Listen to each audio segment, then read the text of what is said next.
कांग्रेस में भी कई ऐसे नेता हैं जो आज भी खुलेआम ये कहते नजर आते हैं कि नरेश मीणा के लिए चाहे पार्टी कितना भी कह दे, लेकिन हम विपक्षी रूप से जाके वहां पे कभी भी नरेश मीणा का विरोध नहीं करेंगे। राम नारायण मीणा जो कि कई बार विधायक रह चुके हैं, सांसद भी रह चुके हैं, कांग्रेस पार्टी के ये हैं और इनका वीडियो बड़ा वायरल हो रहा है। हाल ही का वीडियो है, इसे जरा आप देखिए, फिर इस पर चर्चा करते हैं। लेकिन नरेश जी को ध्यान है, आप सबको ज्ञान है, जहां जहां नरेश मीणा चुनाव लड़ा, राम नारायण को पार्टी का कितना भी दबाव आया होगा, आज की तारीख तक मैं खिलाफत करने न तो गया न जाने की इच्छा रखता हूं। मैं आपको विश्वास दिलाता हूं, क्योंकि कड़ी से कड़ी नहीं जुड़ेगी तो फिर सांकल कैसे बनेगी, और सांकल नहीं बनेगी तो बदमाशों को कैसे कसोगे। इसलिए सांकल बांधो, कड़ी से कड़ी जोड़ो, छोटी छोटी बात में मत लड़ो। जो जाते हम वोट नहीं दे वहां तक वोट दे रहा छो, छोटी उम्र का पांव छोक दिया छो। मारो जिसे बुजुर्ग हो तो कोई बात ना, गलती से छू जाओ। छोटी उम्र का पांव छुबो धर्म में सही नहीं माना गया, उसको पाप लगता है। इसलिए नेताओं के पांव कम छुओ और नेताओं के पास कम जाओ।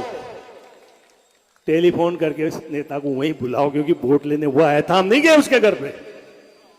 तो सब ठीक हो जाएगा, सब नेता आपके द्वार आने लग जाएंगे और आपके जो दुर्दिन पैदा किए हैं इन्होंने नौकरी में, वो सब ठीक हो जाएंगे। मैं पुनः आप सबका, क्योंकि समय हो गया, बातें बहुत करनी थी, करते रहेंगे। मैं कुछ दिनों पहले यहाँ आया भी था मंच पे, फिर करेंगे। लेकिन हमें समझना चाहिए और आपको ही नहीं समझना चाहिए, मुझे भी समझना चाहिए। कोई बात होगी, मैं भी इसी सिद्धांत पे चलता हूं, फिर भी गलती होगी तो उसको ठीक होगा। आप सबका बहुत बहुत धन्यवाद। और मैं इस जिले का रहने वाला हूं, तो नरेश जी इनके मित्र लोग, सभी जनता जनार्दन से निवेदन है कि आप जाए नहीं। अभी हमारे क्रांतिकारी भाई नरेश जी का भाषण होने वाला है, आप जाए नहीं कृपया। हालांकि मैं इसे नरेश जी नहीं कहूं, नरेश कहूं तो भी चलेगा। जब ये माँ के पेट में नहीं आया होगा तब से इसके पिताजी से मेरी दोस्ती है, बहुत अच्छा सज्जन आदमी है और उस घर में पैदा हुआ है, तो मुझे तो लिहाज करना ही पड़ेगा। ये क्या करता है ये जाने। इसके साथ ही आपका बहुत बहुत धन्यवाद, बहुत बहुत आभार। राम राम साहब। अब आपने जो कुछ यहाँ सुना उसी पर हम गौर कर लेते हैं। सबसे पहली बात तो इन्होंने कही, चाहे पार्टी का कितना भी दबाव क्यों ना हो जाए, मैं नरेश मीणा के विरोध ना कभी खड़ा हुआ था, ना कभी खड़ा हो सकता हूँ। तो सोचने वाली बात है कि क्या कांग्रेस अपने ही नेताओं को ये बात कहती है कि विरोधी दल का विरोध करो। जो व्यक्ति अपने ही समाज के किसी नेता का, जो कि हालांकि किसी और पार्टी का है, अगर विरोध करेगा तो उसे अच्छे से पता है, अगर मेरे समाज के लोग दो नेताओं को पसंद कर रहे हैं और मैं किसी का विरोध कर रहा हूं तो वो बाद में मुझे भी बुरा भला कहेंगे। जब चुनाव की बारी आएगी तो वो मुझसे भी बदला निकाल सकते हैं। और शायद यही समझबूझ रामनारायण जी ने भी अपनाई और हाल ही में अंता के उपचुनाव में भी नहीं देखा किसी ने भी ने कि कांग्रेस के समर्थन में रहे हो और नरेश मीणा के विपक्षी रूप में कहीं भी कहते नजर आए हो। इसके बाद जो बात इन्होंने कही वो है भाई गौर करने वाली, तो कि कड़ी से कड़ी मिलाकर चलो, क्योंकि कड़ी से कड़ी मिलाकर सांकल बनेगी और सांकल बनेगी तो जब भी तो आप बुराइयों को एक करके उनका विनाश कर पाएंगे। बात कुल मिलाकर यही थी। तो कड़ी से कड़ी मिलाने का क्या तात्पर्य रहा? कड़ी से कड़ी मिलाने का मतलब रहा उनका मीणा समाज से, कि मीणा समाज के जितने भी नेता हैं उन सभी को एकजुट होकर कड़ी से कड़ी मिलाकर और फिर चलना चाहिए, जिससे कि हमारे समाज का तो बचाव हो कम से कम।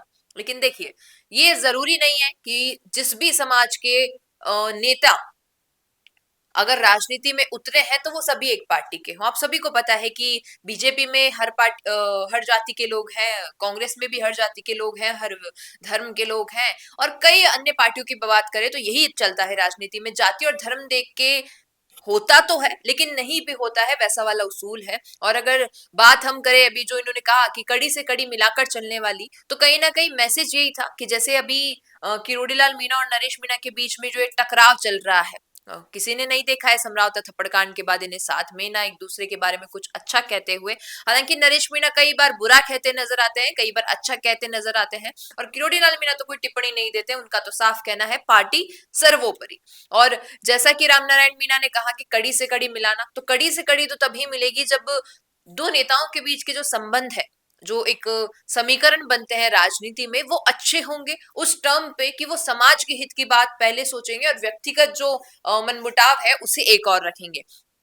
लेकिन राजनीति में कहीं ना कहीं व्यक्तिगत समीकरण भी जरूरी है, राजनीतिक समीकरण भी जरूरी है, और जनता जो उनके सामाजिक समीकरण है वो भी जरूरी है। तो ये भी एक बात रही थी कि भाई कड़ी से कड़ी कब मिलेगी, जब नेता एकजुट होंगे। और अभी तक तो जैसे इन्होंने कहा ये तो नरेश मीणा के समर्थन में है, लेकिन जरूरी नहीं है कि बाकी मीणा नेता भी नरेश मीणा के समर्थन में हो, क्योंकि अभी तक देखे तो कोई ऐसा खास मुख्य रूप से नजर नहीं आया है जो नरेश मीणा को सपोर्ट करे और खुद भी मीणा समाज से ही हो।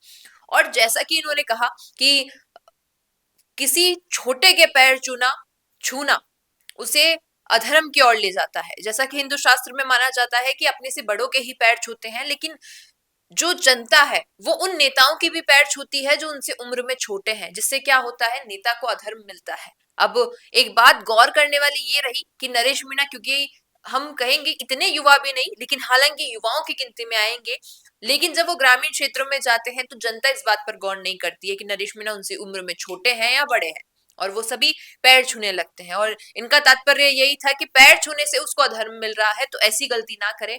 और सबसे मुख्य रूप से जो बात उन्होंने कही कि विधायक को, सांसद को जब वोट लेना था तब वो आपके पास आया था, तो जब आपको काम है तो आप उसके पास मत जाओ, कॉल करके उसे बुलाओ कि हमारी ये परेशानी है, जनता की ये दिक्कतें हैं, इनका आके आप निवारण कीजिए। तो ये सारी बातें थी जो कि एक्सपीरियंस एक हम कहें विधायक भी और सांसद भी रहे हैं, तो ये सारी बातें गौर करने वाली थी। नरेश मीणा से भी कुछ बातें जुड़ी थी, कुछ बातें मीणा समाज से जुड़ी थी, और कुछ बातें तो बहुत ही वास्तविक रूप से राजनीति से जुड़ी थी। आप किस बात से सहमत है और किससे नहीं, बताइएगा कमेंट में। पसंद आया हो ये वीडियो तो इसे लाइक करना, शेयर करना और हमारे चैनल द फैक्ट इंडिया को सब्सक्राइब करना भूलना। धन्यवाद। क्या आप भी करना चाहते हैं अपने गांव का नेतृत्व? आपका अपने गांव के लिए विकास का विजन क्या है? पंचायत में आपके होने से बदल सकती है आपके गांव की तस्वीर। तो आज ही अपने गांव की बात कीजिए द फैक्ट इंडिया के साथ। व्हाट्सएप कीजिए इस नंबर पर। ताज़ा खबरों के लिए विजिट करें द फैक्ट इंडिया